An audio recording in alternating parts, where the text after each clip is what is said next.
so Larry, so I got a call, and somebody said to me that, "What's the deal? You always say he's Larry Mallory and you're Scott. Before the pandemic, you used to say all these nice things about Larry. So I'm going to do this one more time, and then that's it. And then I don't want your mother calling me anymore." All right. So he is a former New York Giant, former NFL Players Association president of the Dallas-Fort Worth chapter, TV show host, podcast host, public speaker, Memphis living legend. And then I heard something about the Hall of Fame with a Melrose or something. I don't even know what that is. Oh, What yeah, is that's that? my high school. Okay, all right. So Yeah. he's in the Hall of Fame of his high school. Most importantly, he's my friend. He's going to tell his mom not to call me anymore now. He is Larry Mallory. How are you, man? Hey, it's great to see you, man. Great to see you. You know, and I'm just Scott, you know, as everybody knows. So, you know, there I am. Well, you're a little bit more than Scott. You know, you're actually a famous television announcer. Oh, yeah. Okay. From the Chicago area that loves the Bears, actually. You know, my little Bears, they're going to win a few games yet this year. You'll see. All right, I got a contract question for you. Mm-hmm. Okay. Here's what I'm thinking. So Aaron Judge has this massive year during the season, and he chose to become a free agent. He didn't re-sign with the Yankees before the season. And he's starting to hit again in the playoffs, but like the first two games at Cleveland, he was 0 for 8 with 7 strikeouts. And the team was kind of in trouble there. They were down 2-1. So my question is, if you have a great season and then a terrible playoff, are you still entitled to that massive contract? Isn't it about the playoffs? Well, honestly, it's about the contract first. The contract is actually signed well prior to any activity. And so, therefore, whatever your performance is, it might have an impact on the next contract, you know, or the next negotiations for that contract based upon that's where he is now, though. He's a free agent now. Uh-huh. And he had that great year, and you know, now he's doing better, but he had a bad start to the playoffs. Yeah. That's what I'm wondering. So when he sits down for negotiations, is that going to bring his value down with these other teams? Well, one interesting thing is it's going to put a lot of pressure on his representative. Whoever his agent is and his lawyer, they have to go in that meeting in a way in which they can keep the money going north and not south. Right. Well, so you know, so it does have a little effect then. It does, but it's honestly, Scott, you know, in professional sports, it's a long range situation. If you have performed to the level that's required for you to even sign that kind of contract, then it says that there is that level of excellence in you. And what the team is doing is paying to get that level of excellence. Right. Okay. All right. That's fair enough. So it'll be interesting to see how that contract goes.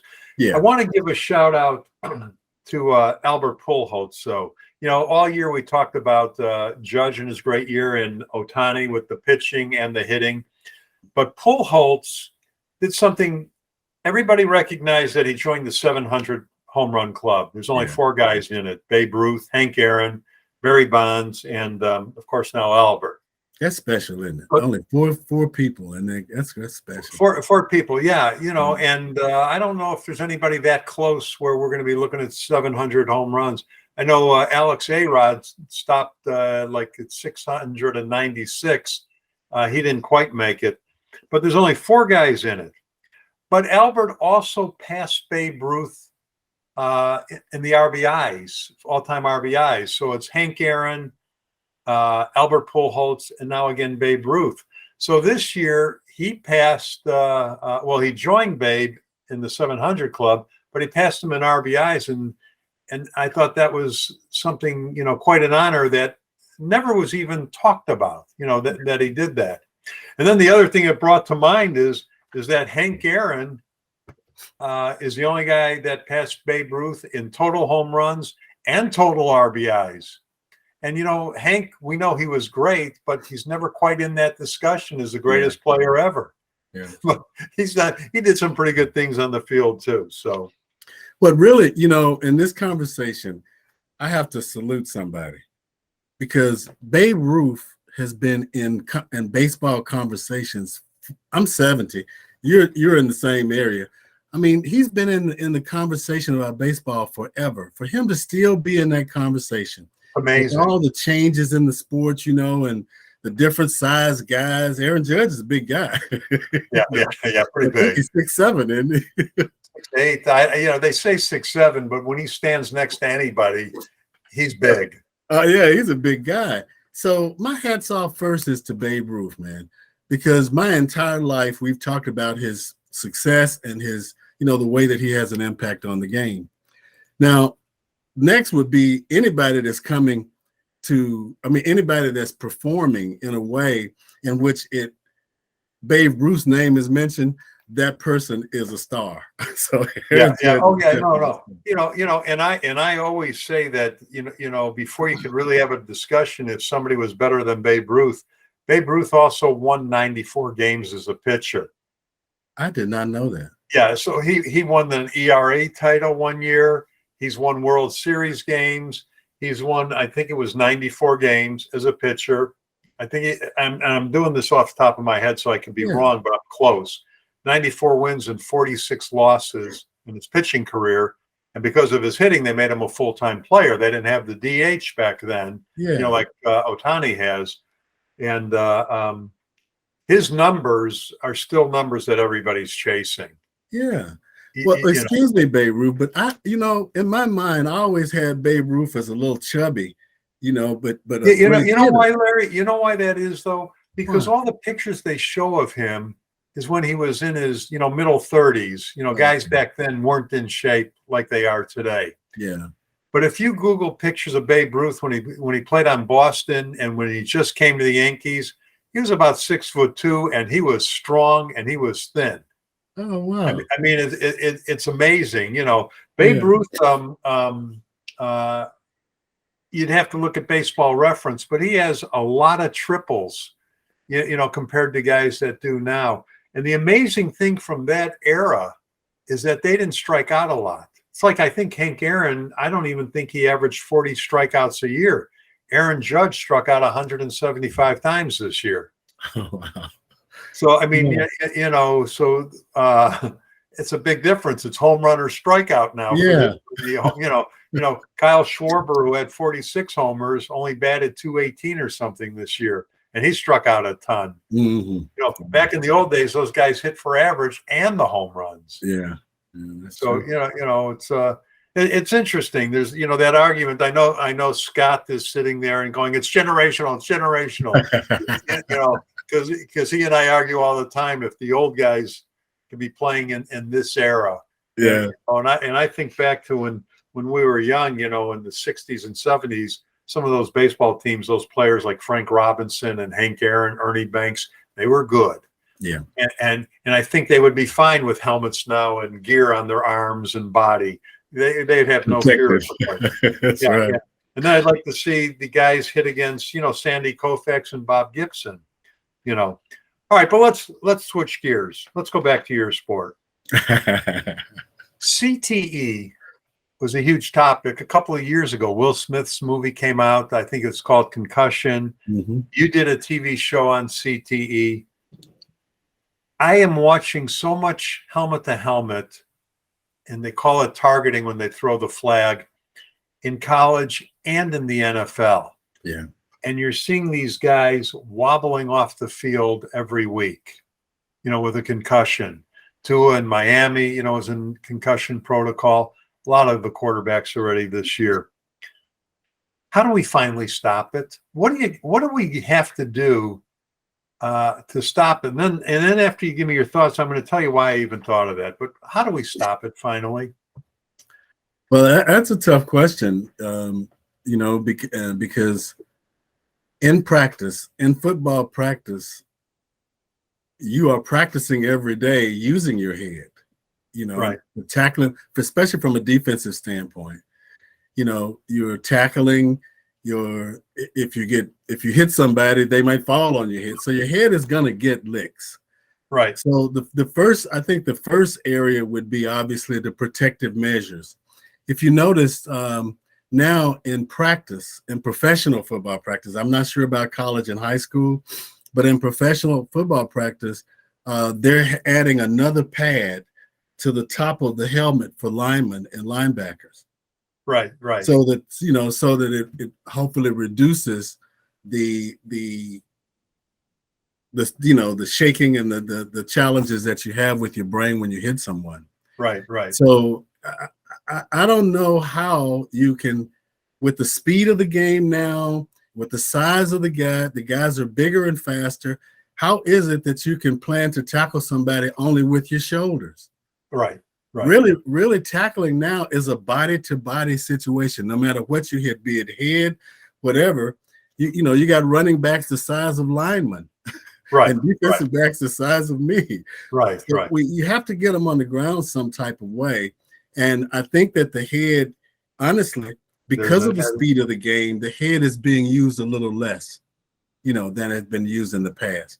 Because honestly, the speed of the game is there. Like we said, the size of the guys and everything is a lot different. And the protective situation is a lot different. So I like the fact that they're putting the pads on linemen, but they're probably going to have to put them on everybody on defense because. Well, I know in your day you literally practiced leading with your head. Exactly. They're changing it now, but when you see the helmet to helmet go on, I mean, there was a college game. The UT won the other day. The other team was driving to try to get a winning score, and the quarterback fumbled. It was a very close play, and they called it a fumble. But they didn't call a targeting penalty, and they showed the replay over and over. And, the kid had to be helped off the field. I mean, they just, and I'm not saying they're doing it on purpose, but when those helmets at that speed and the size of the players, as you said, helmet to helmet, it's causing quite a jar, and I don't know how you could avoid the helmet to helmet. Well, and a question that I have is the concept of tackling is targeting. Right. If you're going to tackle somebody, you've targeted that person, and that's the person I have to get on the ground. And if I don't get that person on the ground, I'm going to be cut. Right. So, to me, that's a strain in terms of being a defensive player, because no matter what, I got to get this guy on the ground. And a lot of times the guy that I'm trying to get on the ground is much bigger or faster than I am. Right. Right.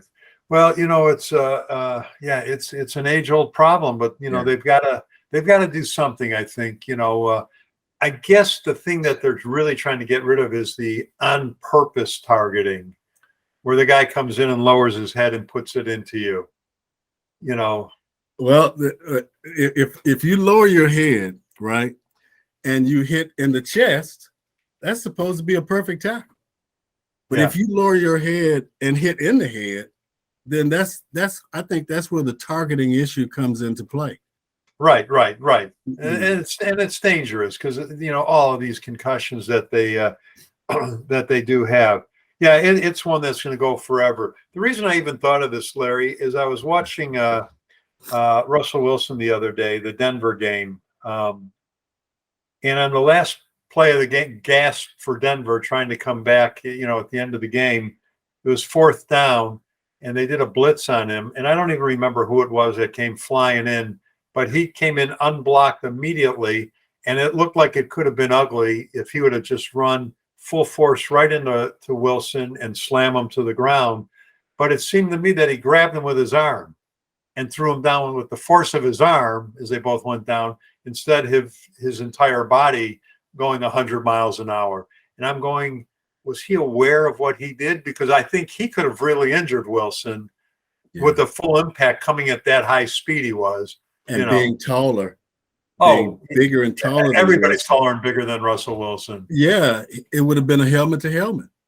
Yeah.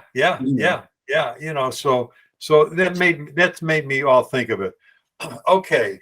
I'm going to notice how you start switching back to where your allegiance really should be. over this past weekend. But let me start with your second favorite team. Talk to me about what you saw in the Cowboy Philadelphia game. Oh, wow. It's Jalen Hurts, right? Yeah. Okay. Oh, an OU quarterback. The Cowboys offensively, to me, are weak. They've not shown the type of situation. Now, trust me, they have to be weak because their starting quarterback is not playing right now. But the second team quarterback, Cooper Rush, is what, 4-0, 5-0? He hadn't lost a game. Well, he lost against Philadelphia. Yeah, so that's right. Yeah, so he has the one loss. Yeah, one loss. But all in all, Philly, to me, is a team that is aggressive, both on the defense and offensive side. They come from a city that kind of promotes aggression in Philadelphia. Some of the guys at Tennessee State, William Wynn, and they played up with the Eagles, and they were always aggressive, because the crowd kept them going. So all in all, I think that the Eagles are looking good. I think on both offensive and defensive side, and I think the Cowboys have a little work to do. And I just want the people of Philadelphia to know that I love the city, and Larry's complaining about Philadelphia stems from the Miracle of the Meadowlands, the game that he played in. But anyway, we'll leave it go at that. All right. Now your allegiance is finally probably back where it belongs with the New York Giants. They're having a heck of a year, and now they got they beat up on Baltimore. What did you see in that game? What I'm seeing in that game, Scott, is a great locker room. I'm thinking that based upon what the coordination, the way that I'm seeing them play together on both offense and defense with the Giants, it says to me that there's good leadership on that team, and that in their practice sessions that they are focusing on the right things. So, it's a young, Brian Dabble, the head coach now, the new head coach. Right. Yeah. I like how the team is operating, and it just seems as though there's a cohesion between the offense and defense. What I like, Scott, is that the cameras now show players and show activities on the sideline. When you come off the field and you sit down on that bench, they're showing a lot of interactions with the players, and I can relate to that because sometimes I can tell when the guy is saying, "Oh, I could have done different," or I did good, and then sometimes when you can tell when his teammates are focusing on what he did, and they think that I just like that interaction on the benches for both teams. Are the Giants going to make the playoffs? Yes. Oh man. Are the Cowboys going to make the playoffs? Oh, I don't know about that. But I'm stay right down the street from the stadium, so yes. I thought we were gonna have an exclusive here, but he melted and gave in. Yeah. Are the Bears going to make the playoffs? Well, what's the Bears quarterback? Is it Justin Fields? Yeah. This is Larry trying to be very kind and say all the right things. So yes or no, are the Bears making the playoffs? I think so, honestly. I think they might. Okay, so your two other picks for the playoffs just went by the wayside. We throw them all out. All right, let's bring Scott and Zeke back in. It's trivia time. Zeke is back from his world travels. Let's see now. We are keeping score, Zeke. Zeke Hawaii, the rest of us nothing. Zeke Europe now, the rest of us nothing. I ventured out to Sonic the other day. That was my outing.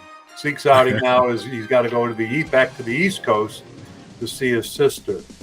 But we got him back now. All right, Zeke, so you're going to go first. Scott's been doing this trivia by himself, and he's been nailing it. We've been actually impressed. And he even got Larry as one of the trivia questions. Yeah. All right, Zeke, I know this is not your greatest realm, so that's why I'm going to give it to you. And then Scott will let you steal if he doesn't get it. We'll give you a shot. Which of the four major sports, the NHL, MLB, NBA, NFL, did Danny Ainge play in? Danny Ainge. Jeopardy music, please, Larry. Da, da, da, da, We'll go with the MLB. Okay, and is that your final answer? Final answer. All right. Can you tell me the team he played for? No. Okay. Now, Scott, you could steal. Is that the correct answer? I want to say it's the NBA. Well, is somebody preventing you? Yeah. I'll go with the NBA. Okay. Can you tell me the team? No. Well, you both did okay. He played for the Toronto Blue Jays in MLB, and he won 2 titles with the Boston Celtics in the NBA. Good question. So you guys got, you didn't get it all right, but Zeke, you did good. All right, Scott, this is your question. Zeke will probably know the answer. I think you will too, but we'll see. There's a gentleman by the name of Bill Bradley. He had 2 major careers. Can you tell me what those major careers were? In sports? I'm just saying Bill Bradley. He had 2 major careers. I can't tell you either. I don't know. Zeke, can you steal this? I'm gonna say football, and then he was a congressman. Let me tell you something. Zeke just pulled something out of his butt, but he was close. Here you are. He is in the Hall of Fame for playing with the Knicks, and he won 2 titles in the NBA with the Knicks, 70 and 73. And he was the senator of New Jersey from 79 to 97.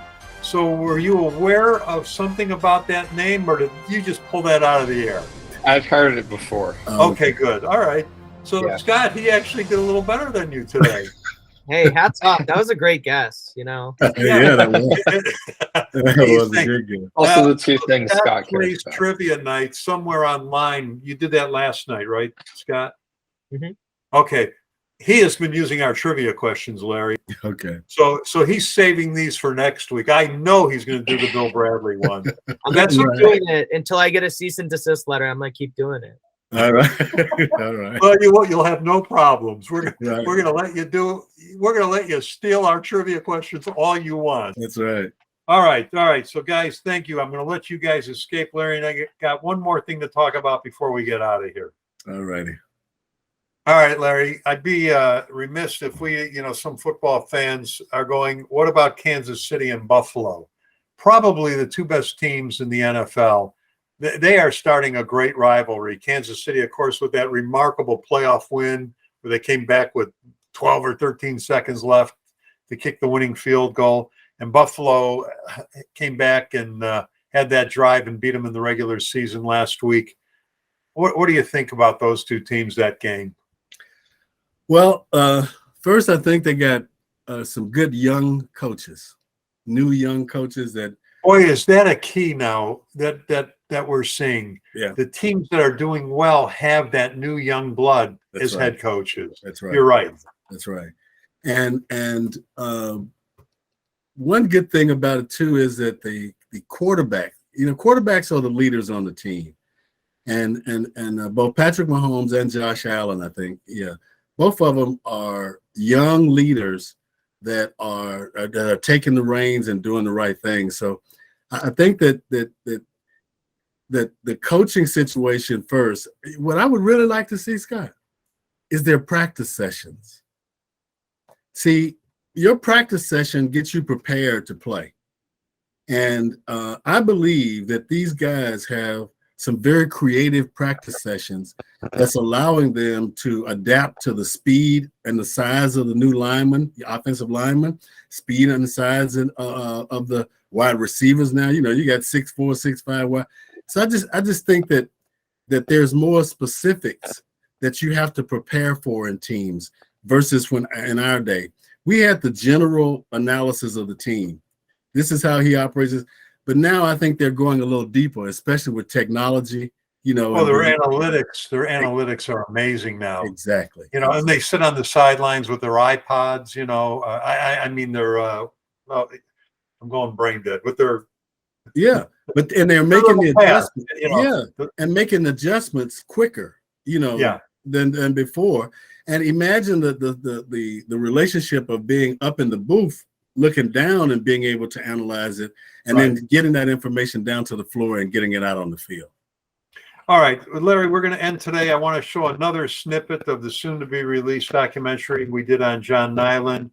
Okay. We did one last week. If you didn't see it, you know, head on over to Generations Broadcasting website or Generations Broadcasting YouTube channel, and you can catch up and see the snippet we put out there last week. So just enjoy this snippet. Larry and I will see you next time. I want to thank our producers, Zeke and Scott. And Larry, my friend, we'll see you soon. Tell your mom I said hi and make sure she sees the intro.